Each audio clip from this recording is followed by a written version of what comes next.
Toute décision affectant la souveraineté territoriale ou les frontières doit être validée par les institutions représentatives, soit par le Parlement, soit par voie de référendum.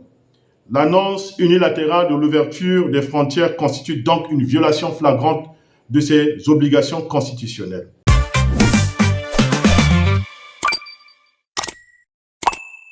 Pour la souveraineté nationale et le respect des engagements communautaires.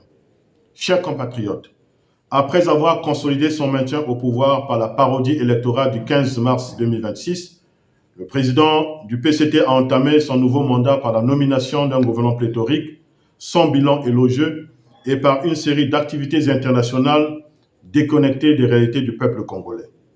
L'accueil à bras-le-vide de la conférence de la BAD a été l'apothéose de ces vaticinations puériles. Son discours empreint de démagogie a cumulé dans l'annonce de l'ouverture des frontières du Congo sans visa à tous les Africains.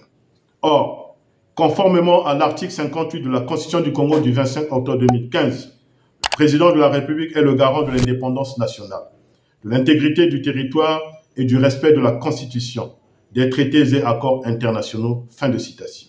De plus, l'article 84 de la même Constitution précise les traités ou accords qui engagent les finances de l'État, ceux relatifs à l'état des personnes, ceux qui modifient des dispositions de nature législative ne peuvent être ratifiés qu'après adoption par le Parlement.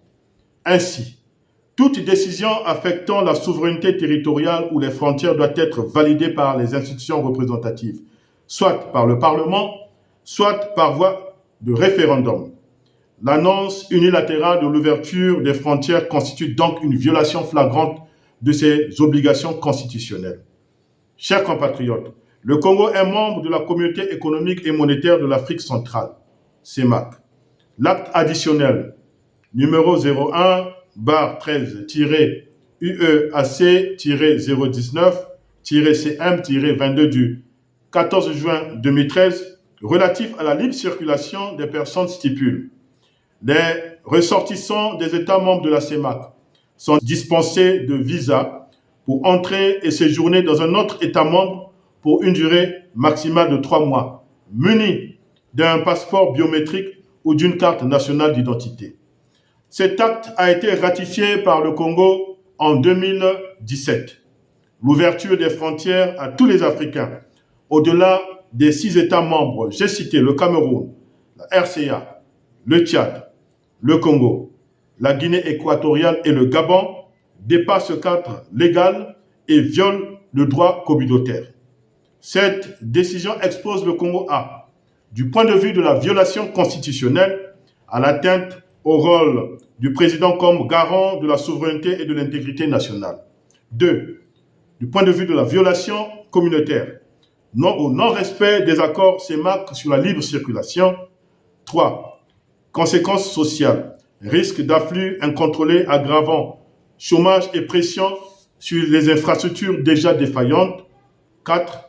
Conséquences politiques, perte de crédibilité internationale et tensions avec les partenaires régionaux.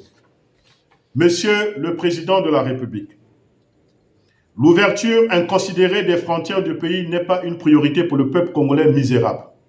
Les défis du peuple sont la légitimité à retrouver grâce à l'emploi des jeunes, la réhabilitation des services de santé, de l'éducation nationale, le retour de la sécurité, la fin de l'injustice sociale dont les retraités et les étudiants en sont les premières victimes, l'eau et l'électricité, j'en passe.